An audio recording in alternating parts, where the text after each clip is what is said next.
Hey everyone, Dr. Phil Blanc here. Hope you're having a great day so far. So, as the title implies, today I want to talk to you about how to finally get what you want.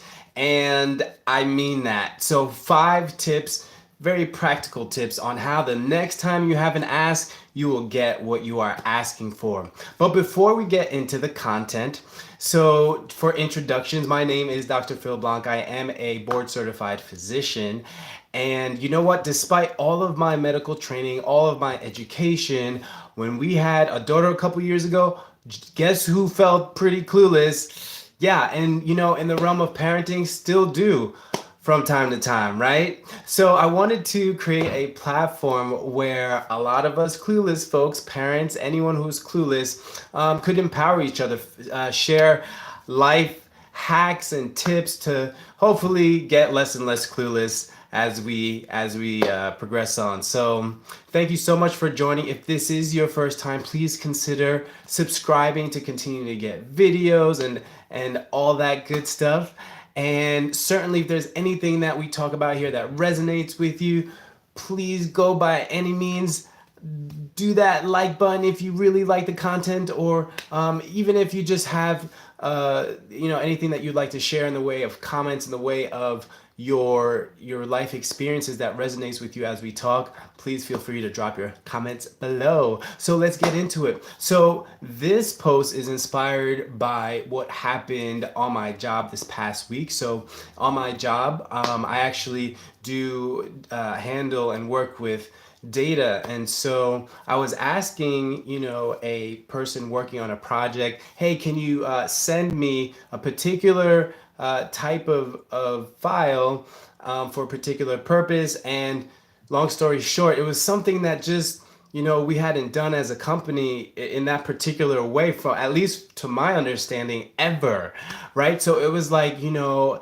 gonna put out this request, but am I gonna get back what I actually want? And sure enough, the story ends. We got what we wanted. I got what we wanted. And so when I had that success, I was like, wow, like, what were the elements in terms of that ask that I can share with you all? And maybe there's a formula there for success when asking for something. So here goes the 5 tips. So number one, the key to a successful ask, to getting what you want, is finding the right person. So in this particular situation, when and so it's a no-brainer if we're talking about who to ask when it's a situation at home, right? If it's your spouse and you're interested in learning these tips because you want to know how to get what you need from your spouse, that's a no-brainer. As far as finding the right person, it's like, hey, you on the couch, spouse over there, you mind taking out the trash? That's not an issue as far as finding the right person. But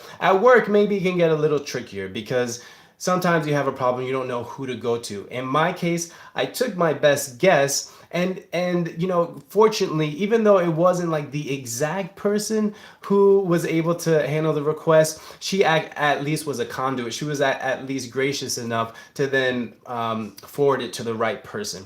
So that's the first step, is just making sure it's the right person.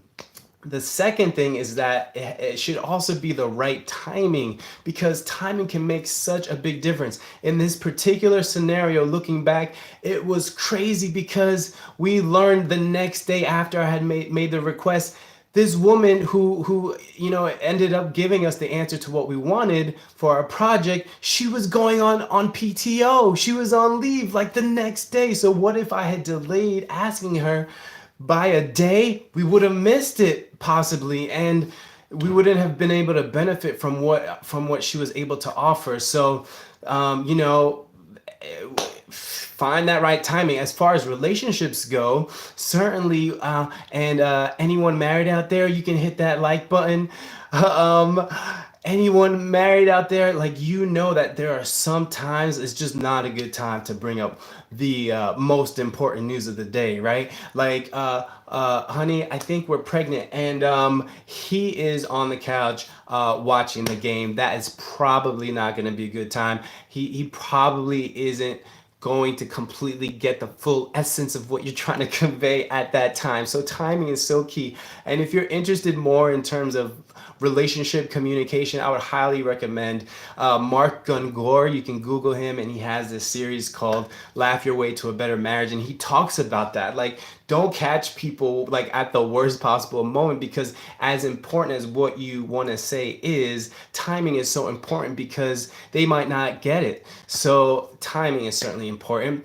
The third thing is also as you're thinking about what you're gonna ask for, try asking for the minimal amount of thing that you need for your request to be satisfied. So there was a point where I was like, I don't know exactly, there's another level of what I want to ask that I could ask, but just to be on the safe side, so that it makes it easier for them to sense to pull off, then I'm going to start with that smaller ask as opposed to starting with the huge ask. Because even if you're making it so that the person feels like they can, that it's possible for them to meet your need. So starting with that small ask, yeah, maybe there's like so much more you could have asked for, but at least you have your foot in the door, and then you can ask for that bigger ask. But at least just start with the minimal of what you feel you need for your need to be satisfied.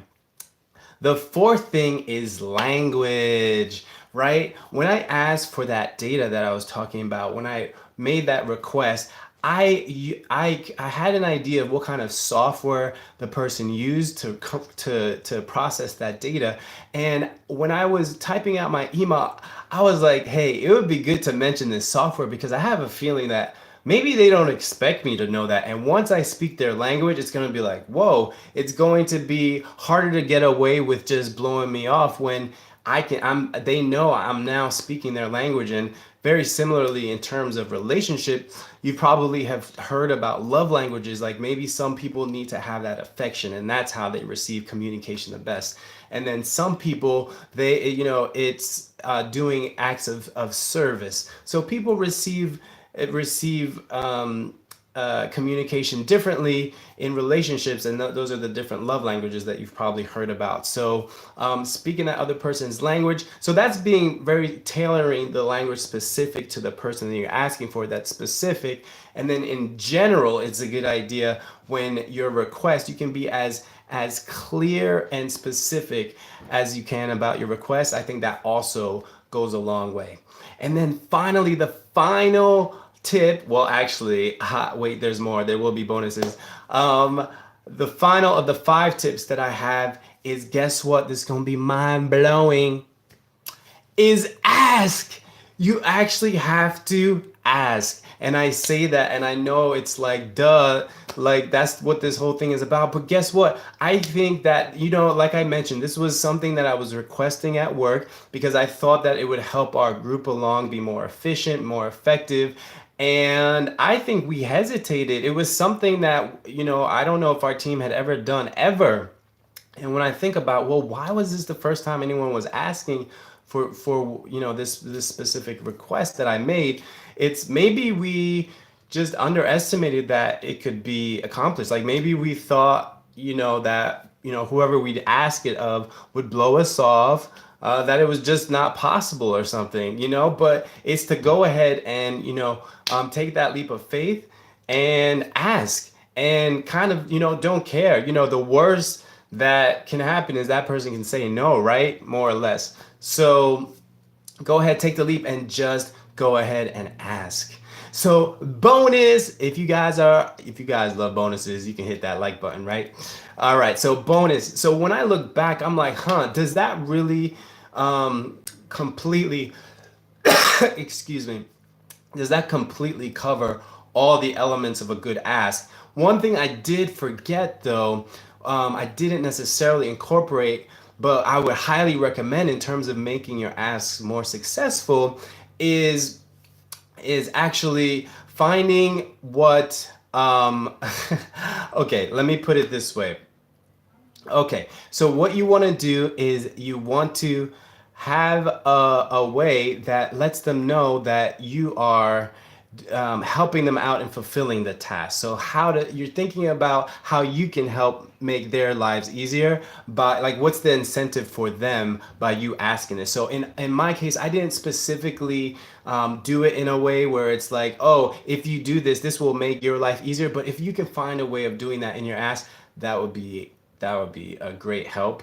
And I wonder if the person who got my request interpreted it as it would make her life easier when I pitched it to her, that it would make our team go faster, and it's something that they needed, that clinical team needed in order to go forward. So maybe they did perceive that there was an incentive if they did. But in general, it is good if you can make their job seem, if you can make their job seem easier, if you can also, if there's anything that you can contribute in the way of, yeah, if can you do this for me, and I can even get you this far, that makes it seem like you're not just throwing it at them and not helping them out with that ask. That's also something that I think I remember reading an article or something like that from the Power of Persuasion. Part of it is, how can you help that person perceive that the job isn't so arduous, that it isn't such a chore? One way is by saying, hey, and I have even worked on it this far to make it easier for you to do. So I want to hear, what was the last thing you asked about, like you asked for, and how successful were you? Were you successful in getting what you asked for? What were those things that you think really helped? What were those things that now, looking back on it now after you hearing that, you're like, man, that's probably where, things didn't really go too well? Please, I would love to hear from you. I would love to read your comments, and certainly we can, even after this live broadcast, catch up in the replay. Well, I hope that was helpful, and this is going to be a new week, new opportunities to try this out on your next ask. Go ahead, whether it's at work, at home, try these tips out. And again, please let me know how you do. All right, everyone, have a good one. And again, together, let's see if we can be less clueless together. All right, God bless you. Take care.